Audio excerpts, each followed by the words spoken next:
chapter number 74, Little Red Riding Hood by Charles Perrault.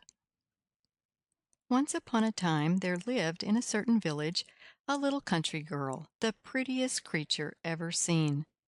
Her mother was very fond of her, and her grandmother doted on her still more. This good woman had made for her a little red riding hood, which became the girl so well that everybody called her Little Red Riding Hood. One day her mother, having made some custards, said to her, "Go, my dear, and see how thy grandmamma does, for I hear she has been very ill. Carry her a custard and this little pot of butter."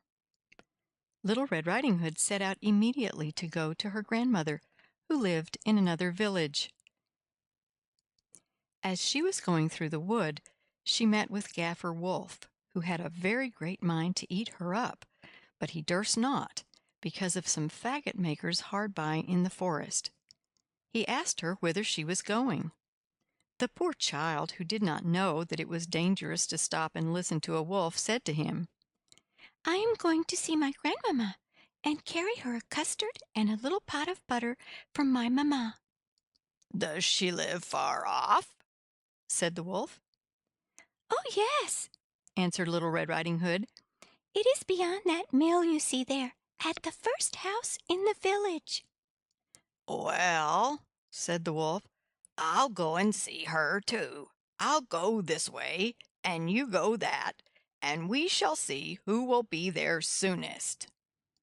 The wolf began to run as fast as he could, taking the nearest way, and the little girl went by the longest, diverting herself in gathering nuts, running after butterflies, and making nosegays of such little flowers as she met with. The wolf was not long before he got to the old woman's house. He knocked at the door. Tap, tap. "Who's there?" "Your grandchild, Little Red Riding Hood," replied the wolf, imitating her voice. "who has brought you a custard and a little pot of butter sent you by Mamma." The good grandmother, who was in bed because she was ill, cried out, "Pull the bobbin and the latch will go up." The wolf pulled the bobbin, and the door opened, and he fell upon the good woman and ate her up in a moment, for it was above 3 days that he had not touched a bit. He then shut the door and went into the grandmother's bed, expecting Little Red Riding Hood, who came some time afterward and knocked at the door. Tap, tap. "Who's there?"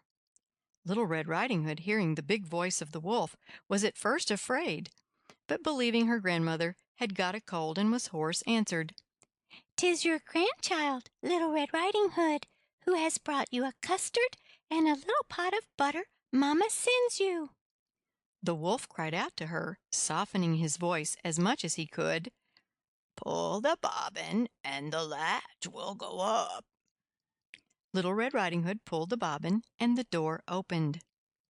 The wolf, seeing her come in, said to her, hiding himself under the bedclothes, "Put the custard and the little pot of butter upon the stool, and come and lie down with me." Little Red Riding Hood undressed herself and went into bed, where, being greatly amazed to see how her grandmother looked in her night-clothes, she said to her, "Grandmamma, what great arms you've got!" "That is the better to hug thee, my dear." "Grandmamma, what great legs you've got!" "The better to run, my child." "Grandmamma, what great ears you've got!" "The better to hear, my child." "Grandmamma, what great eyes you've got!" "The better to see, my child." "Grandmamma, what great teeth you've got!" "To eat thee up." and saying these words, the wicked wolf fell upon Little Red Riding Hood and ate her all up. End of chapter number 74.